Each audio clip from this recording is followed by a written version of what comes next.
1857 विद्रोह की असफलता के कारण महत्व एवं परिणाम।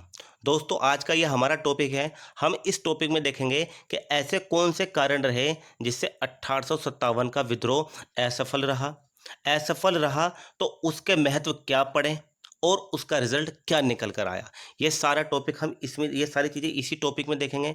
मेरा नाम राशिद है दोस्तों, और मैं आपको इतिहास की पूरी सीरीज कवर कराने वाला हूँ। बस आपसे रिक्वेस्ट है दोस्तों, मेरे चैनल को ज़्यादा से ज़्यादा सब्सक्राइब कीजिए, ज़्यादा से ज़्यादा शेयर कीजिए, ठीक है। और एक बार जो अदर यूट्यूब चैनल है उनसे भी मेरी वीडियो कंपेयर कीजिए कि मैं आपको उन चैनलों से क्या कुछ अलग सिखा रहा हूँ या नहीं। दोस्तों, 1857 के विद्रोह के ऊपर ही मेरी छठी वीडियो है, ठीक है। मैंने इसमें वो सारी एक एक चीज़ें कवर की है जिससे कि आपको पूरा मॉडर्न हिस्ट्री के बारे में पता चल जाए और आपको इतिहास पढ़ना आसान पड़े। दोस्तों, अगर इतिहास को पढ़ना है तो आप इसको अगर फैक्ट्स के रूप में पढ़ते हो तो आपको इतिहास समझ में आएगा। यदि आप इसको बस रट्टन विद्या करोगे तो कुछ समझ में नहीं आने वाला, ठीक है। मैं अपना टॉपिक स्टार्ट करता हूँ। अगर मैं टॉपिक के ओवरव्यू की बात करता हूँ तो यहाँ पर हम तीन चीज़ें देखेंगे। विद्रोह की असफलता क्यों हुई, ठीक है, विद्रोह का महत्व क्या पड़ा, और बाद में विद्रोह का रिजल्ट क्या निकला। यानी कि इतना बड़ा जो विद्रोह पूरे भारत में फैला, उससे हमने क्या सीख ली और बाद में उसके क्या रिजल्ट निकले। हार तो हम गए, लेकिन उसके रिजल्ट क्या निकले, क्या उसका भारत पर कुछ प्रभाव पड़ा, क्या भारत के लोगों की जो इतनी परेशानियां थी, जो इतना शोषण कंपनी ने कर रखा था, क्या वो कम हुआ। तो आज हम इन्हीं सारी चीज़ों पर चर्चा करेंगे, ठीक है। और आप कॉपी पेन अपने पास रखना प्लीज़, हाथों हाथ नोट्स बनाते चलना। अगर आप नोट्स नहीं बनाओगे अपनी कॉपी में तो मेरा पढ़ाना और आपका पढ़ाना दोनों बेकार है, ठीक है। आगे स्टार्ट करता हूँ दोस्तों। विद्रोह के असफलता के कारण, अगर मैं असफलता के कारण की बात करूं, सबसे पहला असफलता का कारण यही था कि इस विद्रोह में जो भारत के टॉप मोस्ट लोग थे, जैसे जमींदार लोग, साहूकार लोग, व्यवसायी लोग और शिक्षित लोग, इन लोगों ने बिल्कुल भी इस विद्रोह को सपोर्ट नहीं किया था। ये अंग्रेजों की नीतियों से खुश थे और अंग्रेजों से ये बहुत ज़्यादा सुखी भी रहते थे, क्योंकि अंग्रेज़ों ने इनको बहुत ज़्यादा पावर दे रखी थी। ये छोटे-छोटे किसानों की ज़मीनों को हड़प लेते थे, उनसे मनमाना वसूल करते थे लगान, और अंग्रेज़ों से जितना तय लगान होता उतना देते थे, बाकी सब अपने पास रखते थे।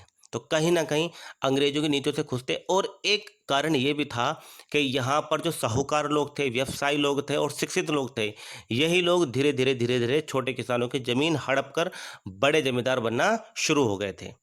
ठीक है दोस्तों, दूसरा सबसे बड़ा कारण क्या रहा, जिसको मैं सबसे बड़ा कारण पर्सनली मानता हूं, वो ये था कि इस विद्रोह के अंदर एक सफल नेतृत्व की कमी थी। यानी कि यहां पर कोई भी एक इफेक्टिव लीडर नहीं था जो पूरे विद्रोह को कंट्रोल कर सके और पूरे विद्रोह को आगे बढ़ा सके, ठीक है। हर जगह आपने देखा हो, दिल्ली में अलग नेता है, लखनऊ में अलग नेता है, कानपुर में अलग नेता है, झांसी में अलग नेता है। और यहाँ पर एक कारण ये भी मैं मानता हूँ कि कम्युनिकेशन गैप बहुत ज़्यादा था।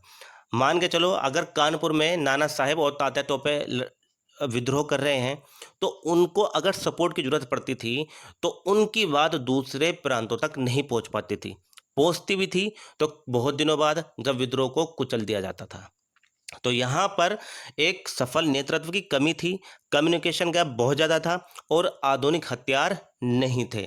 यह भी एक बहुत बड़ा कारण माना गया, क्योंकि अंग्रेजों के पास हथियार भी थे, एक सफल नेतृत्व भी था और उनके पास एक संगठन भी था, जिसके कारण वो विद्रोह को आसानी से कुचलने में सफल रहे। दोस्तों, अगर मैं यहाँ पर एक पॉइंट और बात करता हूँ, जो ब्रिटिश सेना के अंदर भारतीय सैनिक थे, वो सैनिक भी पूर्ण रूप से विद्रोह का सपोर्ट नहीं कर रहे थे। अगर मैं एग्जाम्पल के तौर पे मानूं, जो आपका बंगाल था, बंगाल प्रांत था, अगर वहाँ के सैनिक विद्रोह को सपोर्ट कर रहे हैं, विद्रोह विद्रोह कर रहे हैं, तो पंजाब या चेन्नई मद्रास वगैरह के जो पुलिस वाले थे ब्रिटिश सेना के अंदर, वो विद्रोह को दबा रहे थे। तो यहाँ पर कहीं ना कहीं ये भी बहुत बड़ा इफेक्ट पड़ता है। इसी बात को देखते हुए जॉन लॉरेंस ने यह कहा था, यदि विद्रोही में कोई भी एक योग्य नेता होता तो हम सदा के लिए हार जाते। और उसने आगे क्या कहा, संगठन, अनुशासन, सामूहिक योजना, सेंट्रल लीडरशिप, केंद्रीय नेतृत्व का अभाव, नेताओं की गुटबंदी और आधुनिक हथियारों को समग्र रूप से असफलता कारक माना जाता है।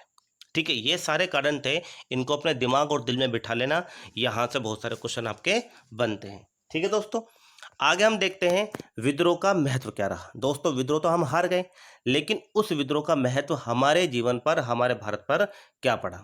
दोस्तों, अगर मैं विद्रोह की बात करता हूं तो यहां पर ये साफ साफ हमें समझ में आ चुका था कि 1857 की क्रांति का जब हम 1857 के विद्रोह में विफल हुए तो हमको यह आभास हो चुका था कि मात्र सैन्य बल के प्रयोग से हम सफलता नहीं पा सकते, जब तक सभी वर्ग के लोग इस विद्रोह को सपोर्ट नहीं करेंगे। ठीक है। और एक चीज हम समझ चुके थे, सभी वर्गों का सहयोग, समर्थन और राष्ट्र की भावना भी बहुत ज्यादा आवश्यक है। अगर तुम्हारे अंदर देश के प्रति सम्मान नहीं है, तुम्हारे अंदर देश के प्रति भक्ति नहीं है, तुम्हारे अंदर देश के प्रति समर्थन नहीं है, तो आप कभी भी नहीं जीत सकते। ठीक है। तो यहाँ पर ये साफ बोली गई, अगर आपको विद्रोह करना है और सफल होना है तो आप मात्र सैन्य बल पर नहीं हो सकते, आपको सभी वर्गों को साथ लाना पड़ेगा और अपने अंदर कहीं ना कहीं एक राष्ट्र की भावना जागृत करनी पड़ेगी। तो इस विद्रोह से कहीं ना कहीं भारतीयों के अंदर एक राष्ट्र की भावना जागृत हो चुकी थी और वो अंग्रेजों के अब खिलाफ होना शुरू हो चुके थे। ठीक है। यहाँ पर एक चीज देखें, विद्रोह के बाद भारत सरकार के ढांचे और नीतियों में महत्वपूर्ण परिवर्तन किए गए और धीरे धीरे भारत के जो लोग थे उनको ब्रिटिश प्रशासन में अफसर भी मिलने लगे। यहाँ अगर मैं इस विद्रोह से पूर्व की बात करता हूँ तो जो छोटे मध्यम किसान थे, उद्यमी थे, वो तो अंग्रेज को सामने जा भी नहीं सकते थे। उनकी हिम्मत ही नहीं होती थी कि वो अंग्रेजों के समक्ष अपनी बात रख सकें। ठीक है। अगर वो अपनी बात रखना भी चाहते थे तो बीच में जमींदार लोग उनकी बात, उनको भरोसा दिलाते कि हम आपकी बात आगे तक पहुंचाएंगे, लेकिन वो पहुंचाते ही नहीं थे। तो इस वजह से बहुत ज़्यादा ब्रिटिश सेना के अंदर, ब्रिटिश अधिकारियों के अंदर और भारतीय लोगों के अंदर कम्युनिकेशन बहुत ज़्यादा गैप था। लेकिन इस विद्रोह के बाद में जो उनकी मूलभूत समस्याएं थी, ठीक है, उनके जो अधिकार थे और उनकी जो भागीदारी थी ब्रिटिश सेना के अंदर वो बहुत ज़्यादा कम थी, लेकिन धीरे धीरे धीरे अब उनको भी अवसर मिलने लगे थे। तो इस प्रकार कहीं ना कहीं ये महत्व बहुत ज़्यादा इंपॉर्टेंट है। दो तीन महत्व आपको याद रखना। पहला है कि राष्ट्रभक्ति की भावना जागृत हो चुकी थी और धीरे धीरे ब्रिटिश सेना के अंदर हमको अवसर भी मिलने शुरू हो गए थे। ठीक है दोस्तों, अगर मैं रिजल्ट की बात करता हूं तो यहां पर आपको समझना पड़ेगा इसके इफेक्ट बहुत ज़्यादा दूरगामी थे। ठीक है। पहला पॉइंट तो ये है कि जो मुगल साम्राज्य था उसके दरवाजे हमेशा हमेशा के लिए बंद हो। क्वेश्चन आता है कि किस विद्रोह के बाद में या किस एक्ट के बाद में मुगल साम्राज्य या मुगल सल्तनत बिल्कुल पूर्ण रूप से बंद हो गई थी, तो वो 1857 की क्रांति के बाद। दूसरी क्या थी, जो ब्रिटिश कंपनी भारत के अंदर व्यापार कर रही थी, अब उससे व्यापार के सारे अधिकार छीन लिए गए, वापस ले लिए गए और ये अधिकार किसको दे दिए गए, ब्रिटिश क्राउन को। यानी कि ब्रिटिश के जो क्राउन प्रिंस थे उनके पास में सारे अधिकार चले जाते हैं। ठीक है। और यहां पर एक पॉइंट आपको याद रखना है, 1 नवंबर 1858 में इलाहाबाद में दिल्ली दरबार का आयोजन किया गया, जिसमें लॉर्ड कैनिंग ने, जो उस समय के गवर्नर जनरल थे, उन्होंने महारानी विक्टोरिया की उद्घोषणा को पढ़ा और उस उद्घोषणा में भारत में कंपनी के शासन को समाप्त कर भारत का शासन सीधे क्राउन के अधीन कर दिया गया। यह पॉइंट आपको याद रखना है। क्वेश्चन हजारों बार पूछा गया कि दिल्ली दरबार का आयोजन कहां पर किया गया था, इलाहाबाद के अंदर। किसके समय पर, लॉर्ड कैनिंग के समय पर। लॉर्ड कैनिंग उस समय पर भारत के गवर्नर जनरल थे जब 1857 का विद्रोह हुआ।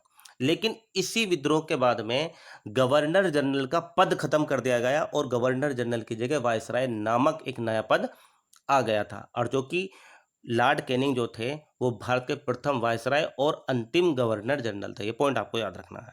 ठीक है। इसी अधिनियम के द्वारा भारत राज्य सचिव पद का प्रावधान भी किया गया तथा उसकी सहायता के लिए 15 सदस्यीय इंडिया काउंसिल समिति भी बनाई गई। ये पॉइंट आपको याद रखना है। ठीक है। आगे देखते हैं। इन सदस्यों में 8 की नियुक्ति ब्रिटिश सरकार द्वारा और 7 की नियुक्ति कोर्ट ऑफ डायरेक्टर के द्वारा किया जाना सुनिश्चित किया गया। 1858 के अधिनियम के तहत भारत के गवर्नर जनरल को वायसराय कहा जाने लगा और इस तरह लॉर्ड कैनिंग भारत के प्रथम वायसराय और अंतिम गवर्नर जनरल बने। ये पॉइंट आपको ध्यान रखना है।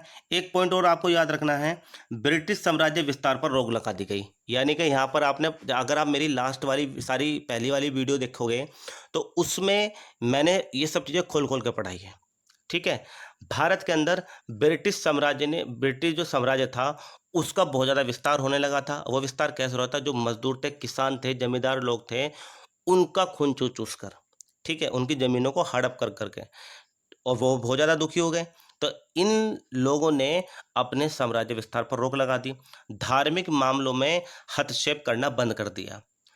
आपसे पहले लास्ट वाला वीडियो जो मैंने बनाया था उसमें मैंने बताया था कि सिखों को पगड़ी पहनने पर, मुस्लिमों को दाढ़ी रखने पर, हिंदुओं को टीका लगाने पर, दत्तक पुत्र लेने पर, इन सब पर रोक लगा रखी थी। तो इन्होंने हस्तक्षेप करना बंद कर दिया, सबके लिए एक समान कानूनी सुरक्षा उपलब्ध कराई, भारत के प्राचीन अधिकारों की रक्षा व रीति रिवाजों के प्रति सम्मान के वायदे किए, और ये सब 1858 अधिनियम के तहत किए गए।